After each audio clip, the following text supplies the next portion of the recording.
As some of you guys might know already, the S23 Ultra is going to have some colossal camera improvements, and we do have loads of new leaks and updates, including some camera samples. So here are the 5 main camera upgrades to expect. But more about the S23 camera leaks right after this. So we've been sent a collection of Rhino Shield's accessories, and just look at how awesome they look.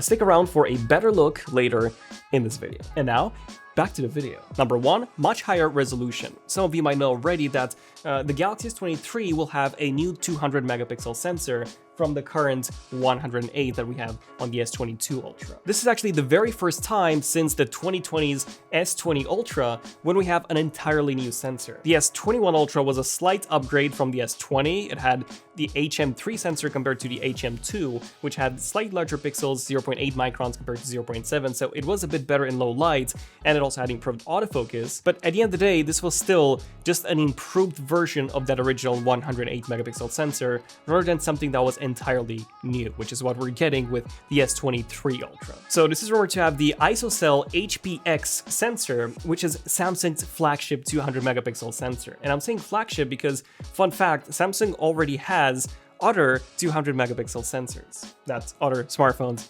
already use. The Xiaomi 12T Pro is one of those phones, and same goes for the Motorola Edge 30 Ultra. But both of these have the more inferior ISOCELL HP1 sensor.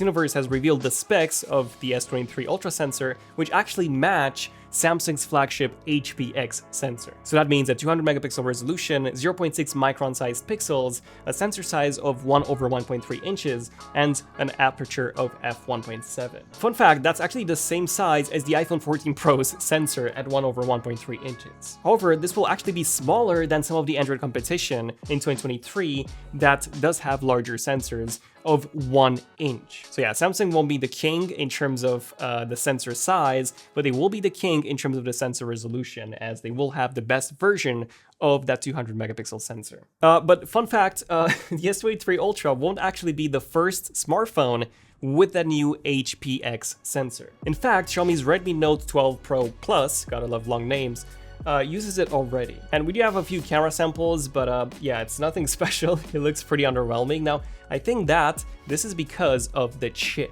So the Redmi 12 Pro Plus uses the MediaTek Dimensity 1080 chip, which on paper can actually handle the data from that 200 megapixel sensor, but in practice, it's just not as powerful as a Snapdragon 8 Gen 2, for example, would be. The good news is that we actually have some photo samples from Universe that he posted on Weibo on how the S23 Ultra compares to the S22 Ultra and the Pixel 7 Pro. And between the S23 Ultra and the S22 Ultra, you can probably see that the S23 is much sharper. And I should also mention that these photos have been zoomed in significantly. The details on the pumpkin are way more visible on the S23, although I do believe that there's also a lot of image sharpening going on. So what I've done is that I've actually sharpened the S22 Ultra's photo to get it as close as possible to the S23's, and although it is still worse, it is actually way closer with that added sharpening. Oh yeah, and when compared to the Pixel 7 Pro, that was definitely the worst here. But more on the S23 camera leaks right after this. Okay, so earlier we mentioned Rhino Shield, who are currently having their biggest sale of the year.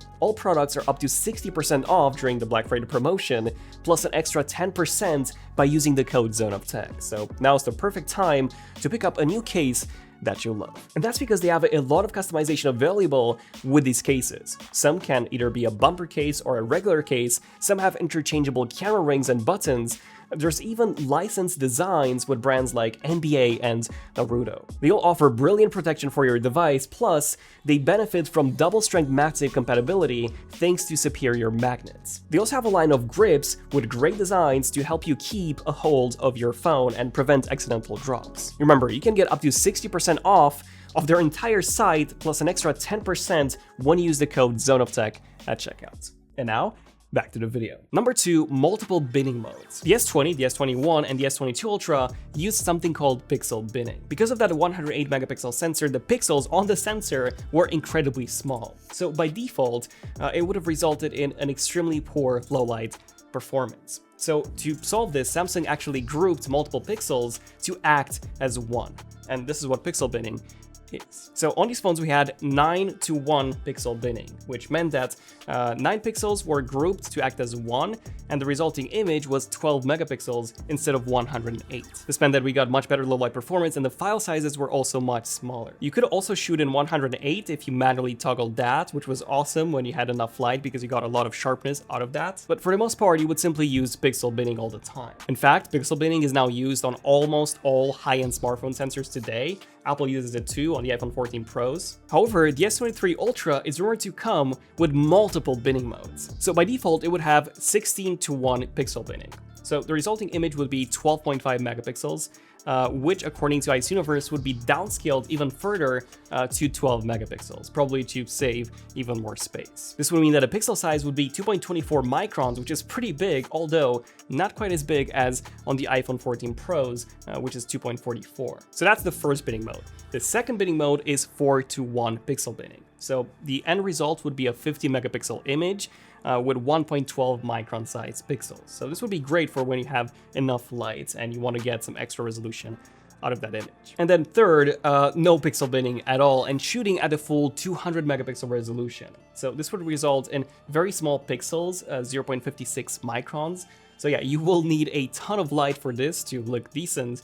Yeah, probably, I don't know, somewhere in Greece on a bright sunny day. Okay, now the third major camera improvement would be some low light improvements. Universe shared a photo coming from the S23 Ultra sensor and the S22 Ultra sensor, and as we can see, there is a gigantic difference between the two. Now, both photos have been cropped 16 times, but the S23 Ultra is significantly, and I mean significantly sharper. And according to him, the AI detail enhancement has been turned off, which would have made it even better than it already is. So we might actually have a new low light camera king once this launches. But the thing is, my main issue with the S22 Ultra's camera was that it was very soft in some areas of the image. I did think that low light was actually pretty good already, except for video. Low light video was horrible.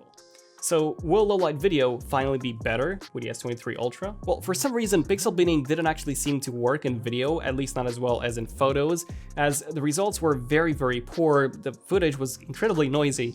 Yeah, it looked very bad. Now, for us to see some major improvements in terms of video and low light on the S23 Ultra, two things need to happen. We need to see some major improvements on the sensor level and then on the chip level. The chip also needs to be able to handle all the noise reduction in real time to be able to get such a good result as we get on something like an iPhone 14 Pro. The good news is that we do actually have rumors of Samsung finally including the Snapdragon 8 Gen 2 in the European models of the S23. That's a separate topic for a separate video, but yeah, that's some awesome news. And that's because the Snapdragon 8 Gen 2 already supports 200 megapixel sensors, and it is also the most advanced Android chip. So if any chip can take full advantage of the 200 megapixel sensor, that would be the Snapdragon 8 Gen 2. Okay, the fourth big camera upgrade is going to be improved HDR. This is coming from Universe, who claims that the S23 Ultra will have an improved HDR over the S22 Ultra's HDR, which, to be honest, wasn't great. A lot of the highlights were blown out, and especially the shadows, they were quite crushed compared to some of the competition. And by some of the competition, I also mean the S21 Ultra, which actually did have better HDR image processing. And even though Samsung released updates and in the end they did make it better, it is still not as good as the Pixel 7 Pro, which is still the king of smartphone HDR. But yeah, it's definitely good news that the S23 will be an improvement over the S22 Ultra. My only concern is that the higher the megapixel count is, the more difficult it will be to properly process HDR. The reason why the S20 Ultra, for example, the original Samsung phone with a 108 megapixel sensor, was so poor with its image processing. And this is the reason why so many mid-range phones today with a 108 megapixel sensor are still very poor with image processing because they have very slow chips. So I'm confident that with the Snapdragon 8 Gen 2, Samsung will be able to achieve some great results here. And at number 5, we have improved telephoto. So according to Universe, the 3x and the 10x optical zoom modules will have the same specs as on the S22 Ultra, but that they're also going to be better. So we're going to see improvements in terms of color processing and the AI algorithms. If you take a look at the iPhone 13 Pro versus the 14 Pro, even though they both have the exact same telephoto module, the 14 Pro was significantly more detailed. And that's because Apple simply improved the image processing. So if Samsung does the same thing, then we would have a much better experience than what we already do do on the S22 Ultra. Although it won't actually be the very best telephoto on the market, and that's because the Vivo X90 Pro Plus already beats the S22 Ultra, and Ice Universe claims that it will also defeat the S23 Ultra as well. But I mean, for me, this will still be a very exciting upgrade. I'm really looking forward to it. The S22 Ultra was still one of my favorite smartphone cameras ever, mostly because of that insane zoom level. And with that 200 megapixel module, maybe we could see a hybrid mode too, allowing us to get even more zoom. But let me know what you guys think. I'm Daniel, this is ZONEofTECH, and I'll see you guys in the next one. ZONEofTECH, signing out. Cheers.